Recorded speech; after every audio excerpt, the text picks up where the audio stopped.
paz y amor para todos ustedes. Este video es la segunda parte de la serie sobre si realmente podemos confiar en la Biblia. Y el enlace a la primera parte voy a dejar en la descripción si quieren revisarla. Es un tema muy interesante, controversial, y pues muchas personas basan su vida en el contenido de este libro, que en realidad es un conjunto de los libros, como ya hemos examinado en la primera parte. Y creo que es importante entender hasta qué grado realmente podemos confiar en lo que nos dice y nos presenta este libro. Y quisiera empezar con una afirmación muy común que usan las personas creyentes cuando quieren demostrar que todo lo que contiene la Biblia es de confianza, es verdad, y por lo común se refieren a un versículo particular de la Biblia, el 2 Timoteo, capítulo 3, versículo 16, que dice que toda la escritura es inspirada por Dios y útil para enseñar, corregir, instruir en justicia. Y es interesante entender este pensamiento. Y creo que para cada persona sensata, para cada persona que realmente tiene un pensamiento crítico, le queda claro que si yo incluyo en cierto libro la afirmación que este libro contiene la verdad, que este libro es genuino, que este libro no tiene fallas, eso automáticamente no hace que este libro sea así, ¿no? Me parece que es tan fácil comprenderlo, ¿no? Si yo escribo un libro y pongo al final del libro que todo lo que dice este libro es verdad, es mi opinión, es mi percepción, no es una verdad de por sí.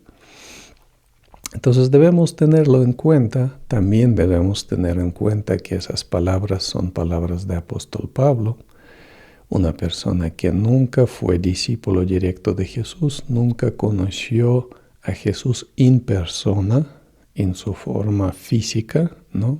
Luego tuvo una visión, no sabemos qué tan cierta sea esa visión, fue esa visión. Entonces hay que tener también eso en cuenta. No era un apóstol directo de Jesús. Y con este versículo también hay otro problema. Las personas que estudian la Biblia han demostrado que es una traducción equivocada.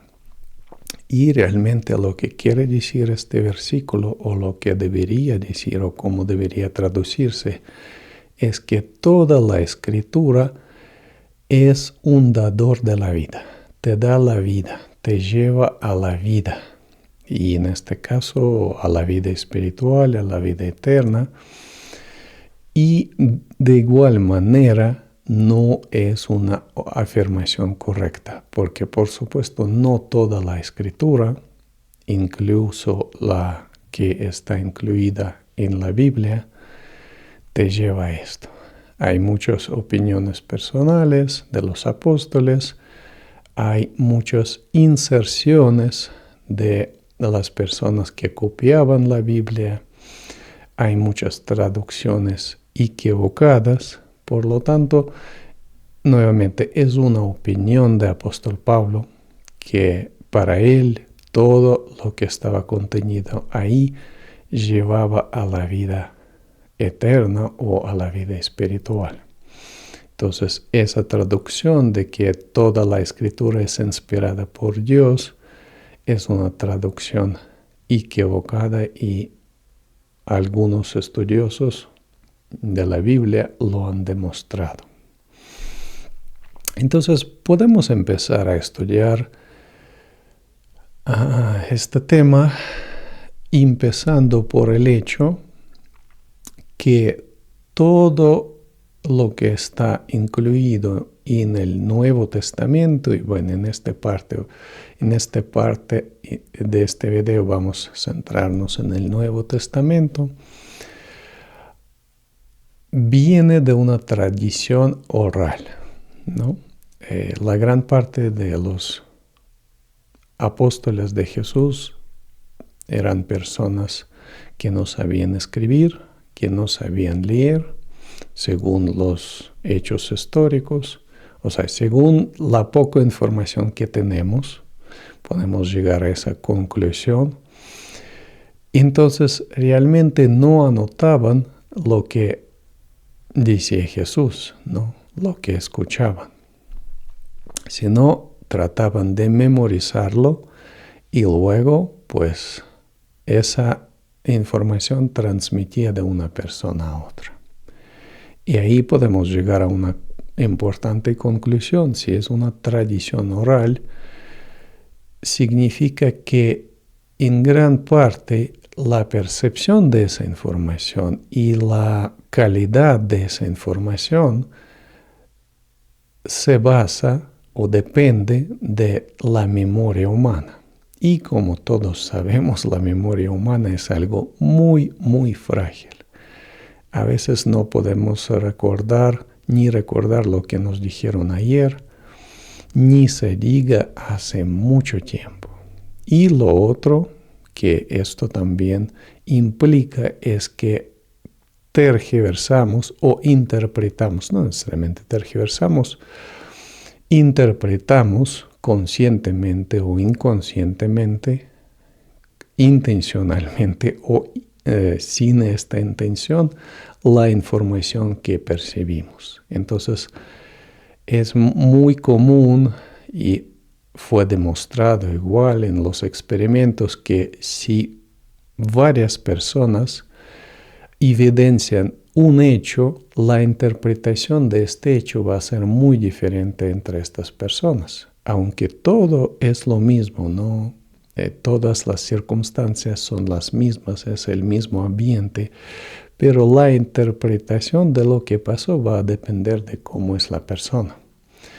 Entonces los apóstoles eran personas muy diversos, diferentes, con diferentes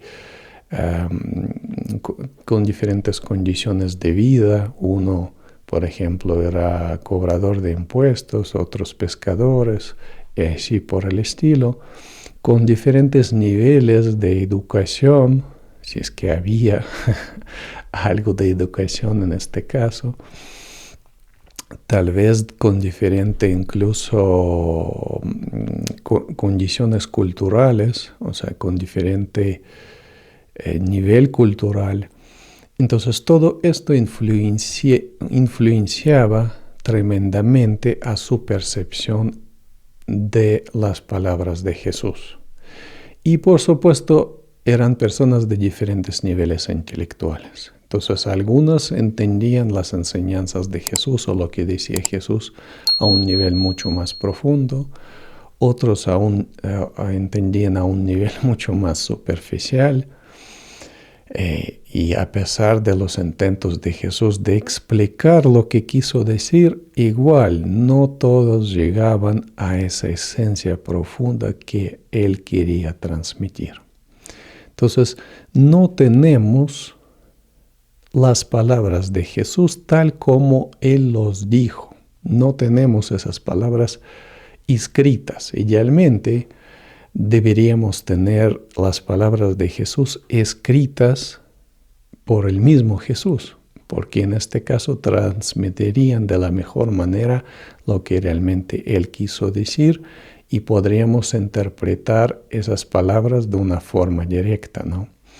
Entonces tenemos palabras de Jesús interpretadas a través de los ojos de las personas que le seguían, los apóstoles, otros seguidores. Y por supuesto esto influenció tremendamente a la calidad de toda esa información. Otro Otro hecho interesante es que los evangelios fueron escritos, o sea, toda esa información se recopiló y se puso en papel, en forma física escrita, dependiendo del evangelio, 30, 60, 90 años después de la crucifixión de la forma física de Jesús. Entonces, imagínense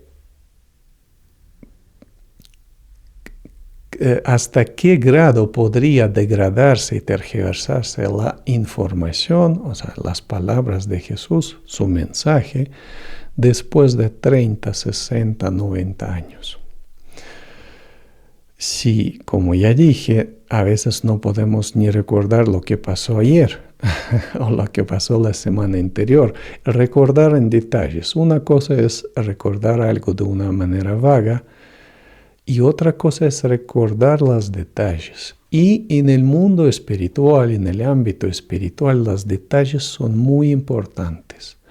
Los términos, la exactitud de los términos es muy importante. Entonces, cuando hablamos, por ejemplo, del alma, alguien me pregunta, ¿qué es el alma?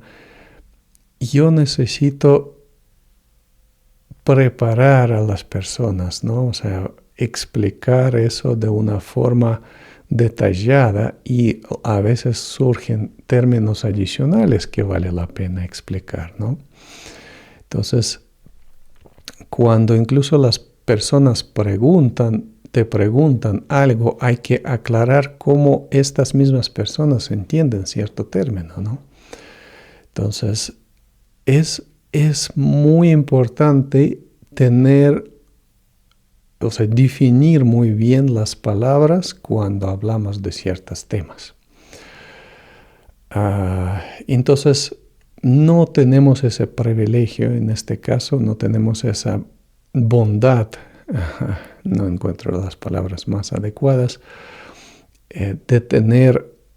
no tenemos ese beneficio de tener las palabras escritas de Jesús o tener algún fuente donde podemos estudiar esas palabras directamente, como por ejemplo estos videos, ¿no?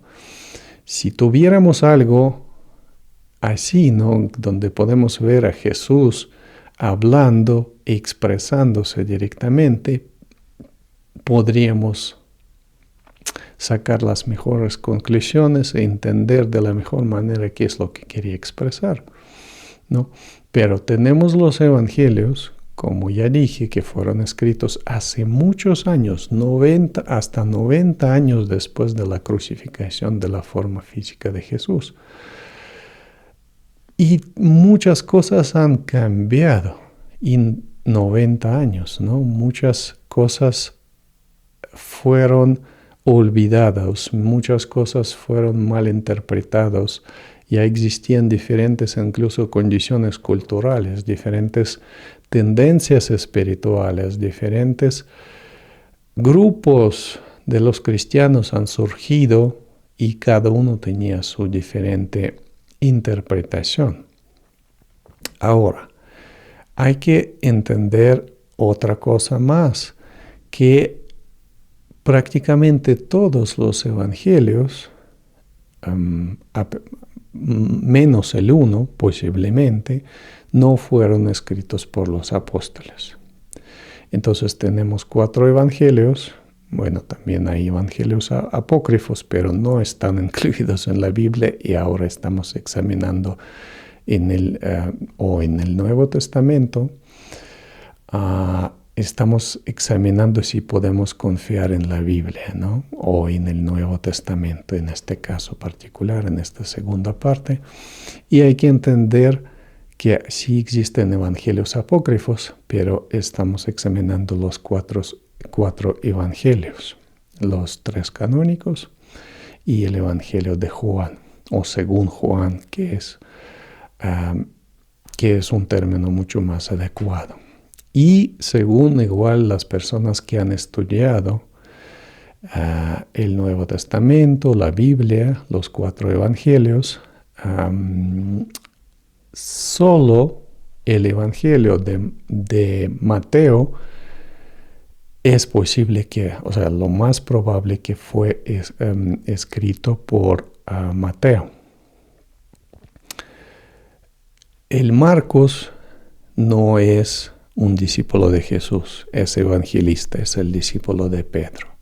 Lucas es el discípulo de Pablo, igual es un evangelista, nunca conoció a Jesús en persona. Y es discípulo de Pablo que tampoco conoció a Jesús en persona en su forma física. Ponemos a un lado esa visión que no sabemos qué tan cierto es. Podría haber simplemente, podría haber tenido una ilusión, ¿no?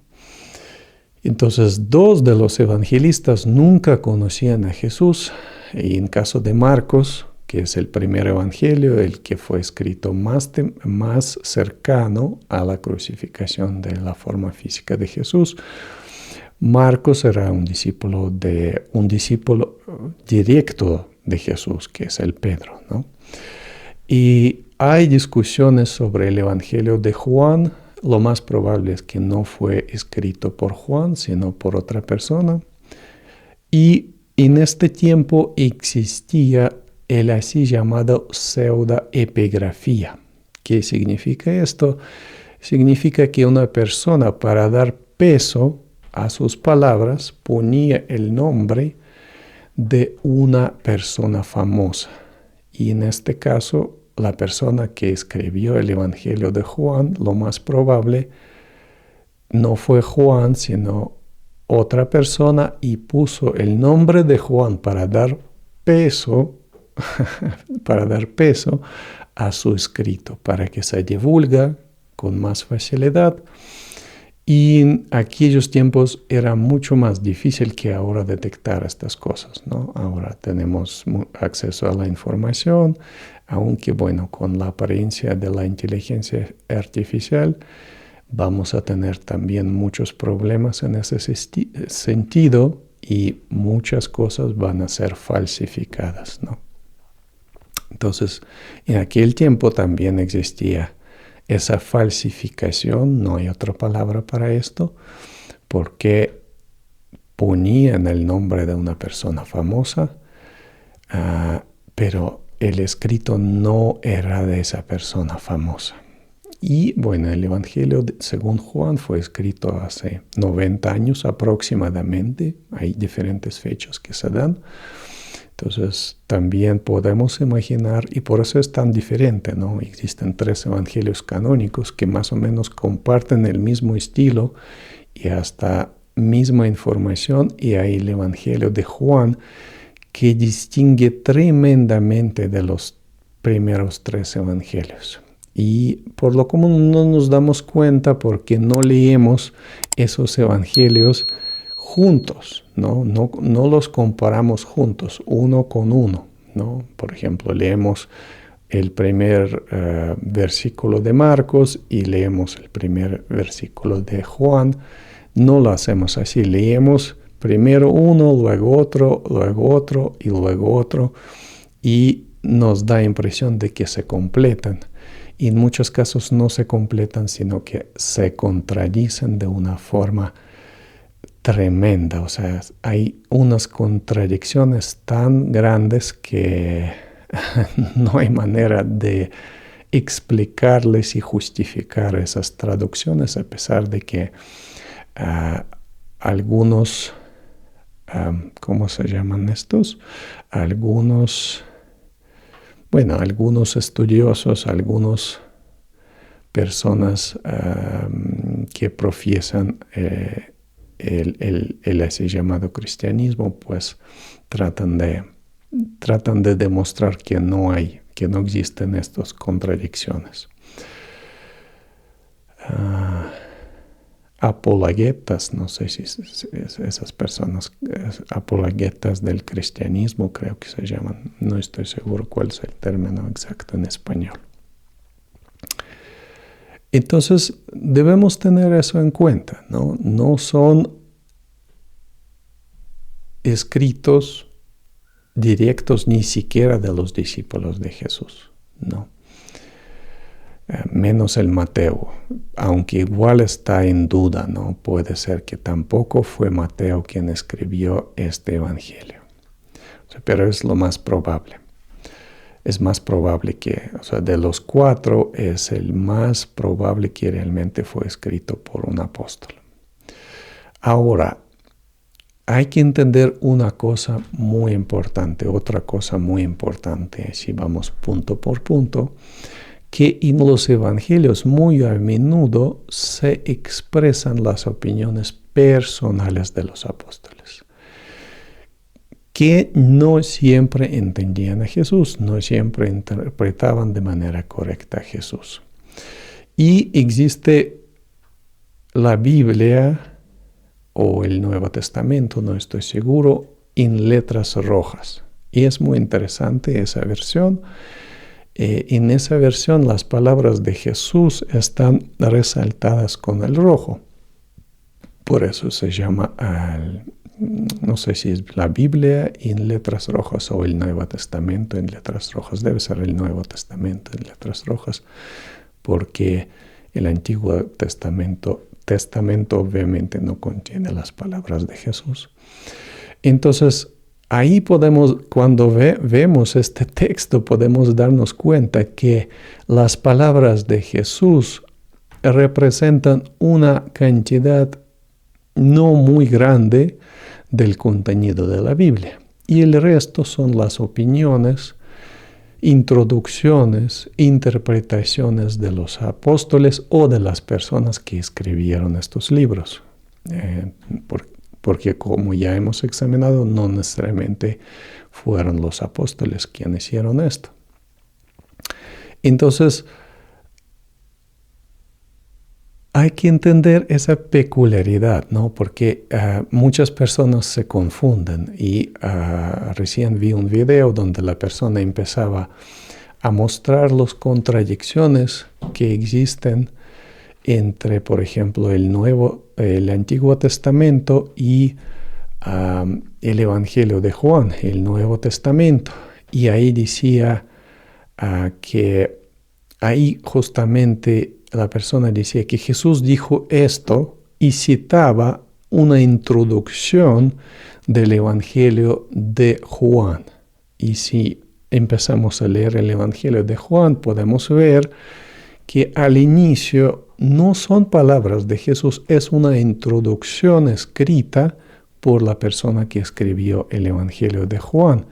Pero las personas tienen esa percepción tergiversada de que todo lo que está en el Nuevo Testamento son las palabras de Jesús.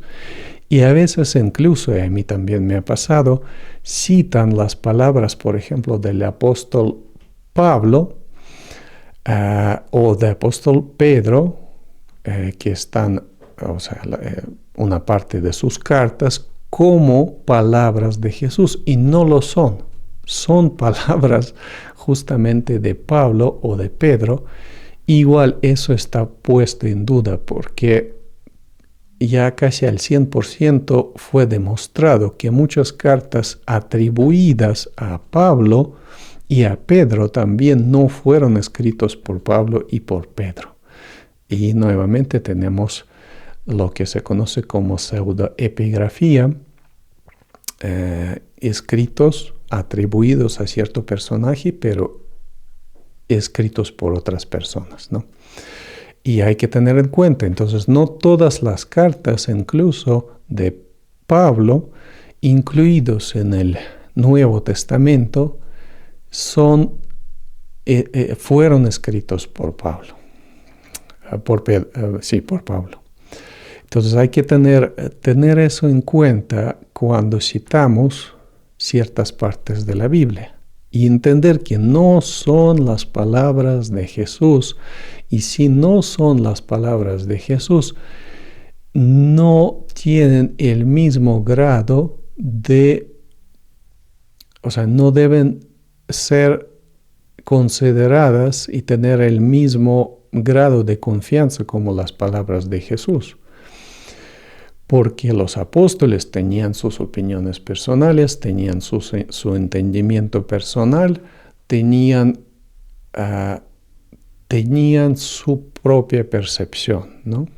Y esa percepción no siempre fue correcta y acertada, ¿no? Y podemos acordarnos de ese episodio cuando empiezan a pelear quién se sienta a la derecha del Padre junto con Jesús, y Jesús los corrige, o sea, corrige su percepción equivocada, diciendo que o sea, explicando que no se trata de quién va a estar primero, quién se sienta primero, sino todo lo contrario, que en el camino espiritual la persona que es más humilde, que se pone atrás de todos, como dice, por ejemplo, el Tao Te Ching, es la que avanza, no la que quiere ordenar, no la que quiere ser cabeza, sino la que quiere ser sirviente y ayudar a los demás.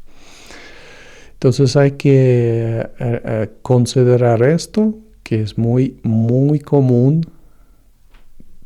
en el caso de muchas personas, de confundirse y pensar que todo lo que contiene el Nuevo Testamento son palabras de Jesús. No lo son. Y también debemos entender que había muchos conflictos entre los apóstoles. Por ejemplo, entre Pablo y Pedro, también son hechos documentados, más o menos. Y esto también influía en los textos, ¿no? Cada uno promovía su entendimiento de las enseñanzas de Jesús, su visión, y muy a menudo los apóstoles tenían ciertos conflictos entre ellos. Cada uno, bueno, no todos, por supuesto, algunos de los apóstoles competían por el poder, competían por la influencia, ¿no? Porque cada uno tenía su comunidad. Otra cosa muy importante que debemos entender es que Jesús hablaba en arameo, ¿no?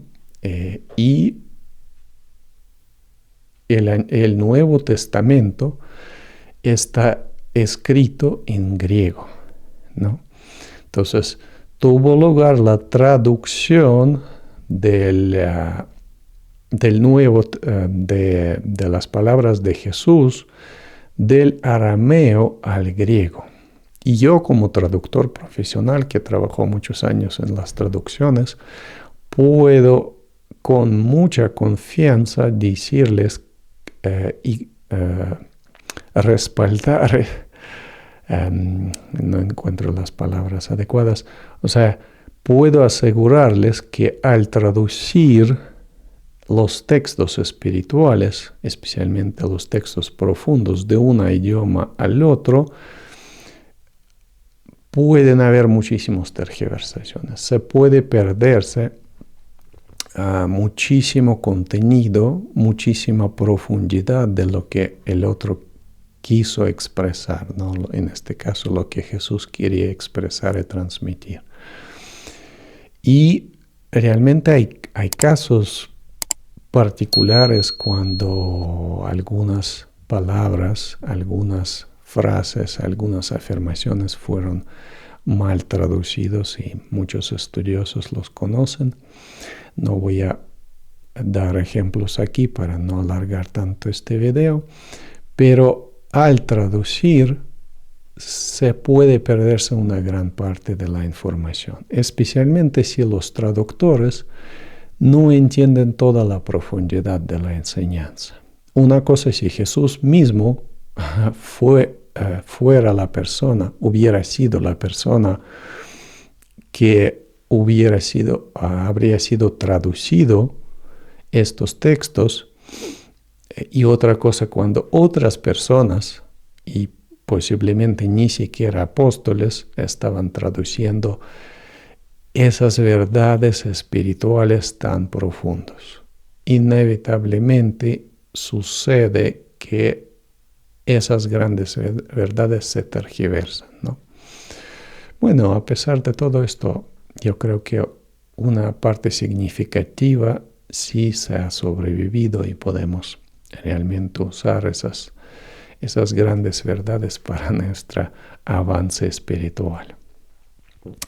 Otra cosa que pasaba muy a menudo son errores al copiar los textos. Hay que entender que en estos tiempos no había imprentas, no había los métodos modernos de copiar los textos tal como son, sino que todo esto se hacía a mano, ¿no? Entonces las personas que se llamaban escribas copiaban los textos a mano, ¿no? Y pueden imaginar qué es copiar un texto. Uno está cansado, se equivoca con una letra, uno no lee bien lo que está escrito, uno igual al copiar cierto texto lo interpreta, ¿no? En cierto sentido. Y hay casos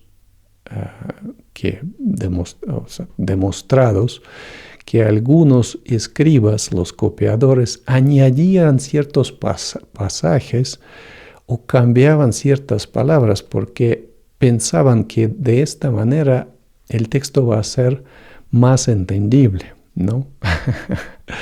Según su percepción, ¿no? Y podrían haber perdido o tergiversado la información o las palabras de Jesús muy importantes de esta manera.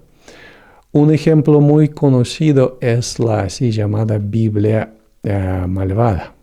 En la Biblia malvada, en vez de decir no cometerás adulterio, dice cometerás adulterio.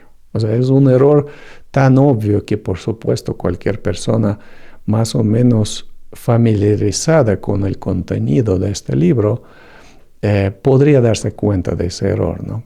Pero si una persona que no es familiarizada con este texto empieza a leer, pues va a tener una percepción totalmente equivocada, ¿no? Y o sea, el sentido es contrario. En vez de no cometerás adulterio, dice cometerás adulterio. Otra cosa muy importante en considerar es que había mucha redacción de los textos, ¿no? Entonces, algunos pasajes, algunos versículos fueron añadidos, otros fueron quitados, y también es muy conocido el hecho de que habían concilios donde se decidía lo que incluir en la Biblia y lo que no incluir. Y esos concilios fueron realizados por las personas que sí tenían cierto, ¿cómo llamarlo? O sea, estaban en cierto ámbito espiritual, muy a menudo eran personas que estudiaban, que algunos practicaban, o sea, estaban personas también en ciertas posiciones de poder, ¿no? Episcopos, arquiepiscopos, y dependiendo de esto también estaban moldeando el texto de la Biblia. Hay que entender también que el cristianismo ya empezó a convertirse en una religión oficial. Y o sea, ya entró la política en todo ese proceso y, por supuesto, estos textos empezaron a convertirse en unas armas de manipulación. Entonces, empezaron a cambiar o interpretar o reducir o añadir, redactar, es la palabra creo que más adecuada, estos textos de la manera que pueden ser usadas como herramientas de manipulación, herramientas de control, ¿no? Un ejemplo muy conocido, bueno, no relacionado con lo que dije, sino simplemente es un ejemplo de redacciones. En uno de los concilios, por ejemplo, el concilio de Nicea, el concilio de Constantinopla. Tengo algunos apuntes porque no podría recordar toda esa información precisa y no quisiera darles datos equivocados. En el segundo concilio de Constantinopla fueron condenadas algunas doctrinas atribuidas a Orígenes, incluido la idea de la preexistencia de las almas y por extensión cualquier noción de reencarnación. Entonces, posiblemente existía esa información o incluso las palabras directas de Jesús donde él hablaba de la reencarnación. Pero como esas doctrinas, esas ideas fueron condenadas en uno de los concilios, en ese concilio de Constantinopla, es muy posible incluso que todos los textos donde se promovía esa idea o donde hablaba de esa idea fueron eliminados, junto con los grupos que mantenían esas ideas, porque había una fuerte persecución también de diferentes grupos que se consideraban como herejes. Y esa persecución hacía que muchos de esos grupos fueron eliminados incluso con la violencia, ¿no? Sus miembros asesinados o torturados o expulsados de ese territorio. Entonces, había una tendencia de establecer una sola doctrina, que además servía los intereses de gobernantes de aquel tiempo. Y a medida que gobernantes cambiaban, las doctrinas también cambiaban, ¿no? Entonces, hay que tener eso en cuenta y, bueno, siempre que la religión empieza a fundirse con el poder político, por lo común empiezan a surgir unos problemas graves. No siempre es malo. Puede ser que una religión podría influenciar de una forma saludable a la política, si es una religión saludable, todavía no tergiversada. Si no es una religión dogmática, sino una religión que además promueve la unidad de las personas, el perdón, el amor. Pero muy a menudo las personas que buscan el poder empiezan a usar la religión como una arma, ¿no? En inglés eso se conoce como weaponized Bible, convertir la Biblia en una arma, ¿no? Para eliminar a sus oponentes, para eliminar a ciertos grupos, para llegar al poder. Y eso no solo pasaba en aquellos tiempos, sino pasa también actualmente, ¿no? Y la religión es usada con los fines políticos y las religiones también muy a menudo buscan a cambio de su apoyo los recursos que los gobiernos les pueden proporcionar. Y eso por lo común lleva a cierta degradación de las enseñanzas y de la autenticidad de esas religiones, ¿no? Es como que cambian sus principios por ese apoyo y esos bienes materiales. Entonces, bueno, eso es lo que quería compartir con ustedes. Tengo algunas cosas más, pero no quiero extender este video y hacerlo demasiado largo. Concluyendo, hay mucha sabiduría en el Nuevo Testamento, hay muchas palabras de Jesús que yo creo que fueron preservadas tal como están. Y la idea es no ser dogmáticos, no aferrarnos a ciertas cosas ciegamente, sino tratar de entender el espíritu de esas enseñanzas. Y también no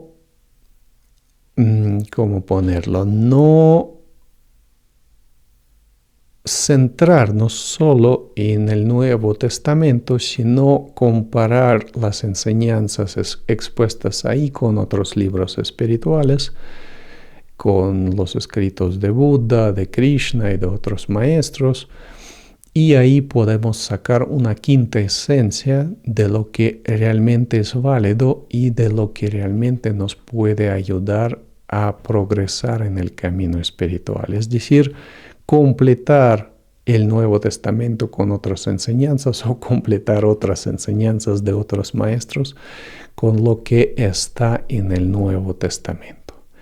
Y la quinta esencia de las enseñanzas de Jesús es el perdón, perdonar a todos, es el amor, amar a todos, incluyendo a tus enemigos, es la unidad entre todos, es el servicio desinteresado a los demás, por eso contó la parábola de chivos y me parece ovejas, y decía que si no sirves, si no ayudas a los más necesitados, no ayudas a Dios incluso, ¿no? Porque Dios está manifestado en cada uno de nosotros, evoluciona, se desarrolla en cada uno de nosotros. Entonces, ayudando a otros seres vivos, y no necesariamente solo las personas, a todos los seres vivos dentro de lo posible, estamos ayudando a Dios o esa conciencia universal en su evolución, ¿no? Entonces, el amor, el perdón, la ayuda desinteresada o servicio desinteresado, la compasión y la unidad, y bueno, tal vez se me olvida algún otro aspecto importante, el trabajo espiritual interno, no acumular los bienes innecesarios, ¿no? Eso no significa pobreza, eso significa que debo concentrarme más en mi desarrollo espiritual y no en la acumulación de los bienes, la búsqueda de lo espiritual por encima de todo. Y bueno, tal vez alguna otra cosa que se me olvida, pero esa es la esencia de las enseñanzas de Jesús. Y la otra cosa muy importante, uno de los preceptos muy importantes, no hagas al otro lo que no deseas para ti, o haz al otro lo que tú deseas para ti. Es decir, debes tratar a las personas como quieres ser tratado y no tratar a las personas como tú no quieres ser tratado. Y esa fórmula tan corta, tan sencilla, realmente puede transformar de una forma significativa nuestras relaciones con otras personas. Porque a pesar de ser tan corta y tan sencilla, nos da un perfecto entendimiento de cómo debemos relacionarnos y cómo debemos tratar a los demás, ¿no? O sea, si yo quiero ser amado, entonces amo. Si yo quiero ser tratado con bondad, trato a otros con bondad y así por el estilo. Es muy corta, muy precisa, pero puede ser de una tremenda ayuda en el camino espiritual si la aplicamos siempre en las situaciones cuando tenemos que interactuar con otros seres vivos, con personas y con otros seres vivos también, ¿no? Con las plantas, con los animales no humanos. Y ahí podemos realmente tratar a esos seres con respeto, sin violencia. La otra tema muy importante que está presente en todas las enseñanzas de todos los maestros es no hacer daño injustificado, lo que se conoce como ahimsa. Y es un tema aparte, ¿no? ¿Cuál es el daño justificado? ¿Cuál es el daño injustificado? Pero una persona con una mente bien abierta, como ya dije en otros videos, que no solo se centra en una sola enseñanza, sino estudia las enseñanzas de todos los maestros y maestras, tiene muchísimas más ventajas en el camino espiritual.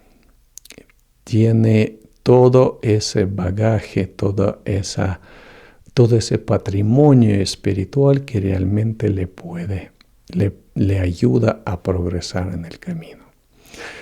Bueno, con esto acabo. Amor y paz para todos ustedes y nos vemos en los siguientes videos.